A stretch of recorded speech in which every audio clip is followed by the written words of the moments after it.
Hi అండి. ఈరోజు బాలామృతంతో బిస్కెట్లయితే తయారు చేస్తున్నానండి. ఎలా చేస్తున్నానో చూపిస్తాను రండి. మా హ్యూమనానికి రోజు స్నాక్స్ కింద తినడానికి ఉంటాయని ఇంట్లోనే తయారు చేస్తున్నానండి. ఈ 2 కప్పులైతే బాలామృతం తీసుకున్నాను. అలాగే కొద్దిగా షుగర్ అయితే తీసుకున్నాను. కొద్దిగా సాల్ట్ వేసుకొని అందులో ఇలాచీలైతే వేసేసానండి, యాలకులు. ఇంకా అవైతే మెత్తగా గ్రైండ్ చేసుకున్న తర్వాత ఒక ప్లేట్‌లోకి అయితే తీసుకున్నానండి. అలాగే ఒక కప్పు గోధుమ పిండి అయితే తీసుకున్నానండి. కొద్దిగా బిస్కెట్లయితే బాగా వస్తాయనేసి. ఇంకా బాగా మిక్స్ చేసుకున్నానండి. నేను చేసిన మిస్టేక్ ఏంటంటే కొద్దిగా వాటర్ అయితే ఎక్కువైపోయింది. ఇంక చేతికైతే అంటేస్తుంది.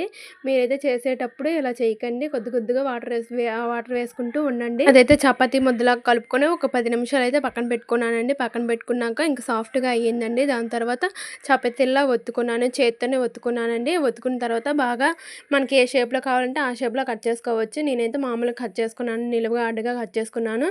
ఇంకా కట్ చేసుకున్నాక చూడండి ఇలా అయితే వచ్చాయి. ఇంకా స్టవ్ ఆన్ చేసుకొని కళాయి పెట్టుకొని అందులో కొద్దిగా ఆయిల్ అయితే వేసుకొని ఆయిల్ అయితే హీట్ ఎక్కాక ఈ బిస్కెట్లు అయితే ఫ్రై చేసుకోవడమేనండి. చాలా బాగా వచ్చాయండి. మా హ్యూమో నాన్న చాలా బాగా తిన్నాడు. మీరు ఎప్పుడైనా ఇలా ట్రై చేసి ఉంటే కామెంట్ చేయండి. ఈ వీడియో నచ్చితే లైక్ చేయండి, షేర్ చేయండి, సబ్స్క్రైబ్ చేయడం మాత్రం మర్చిపోకండి.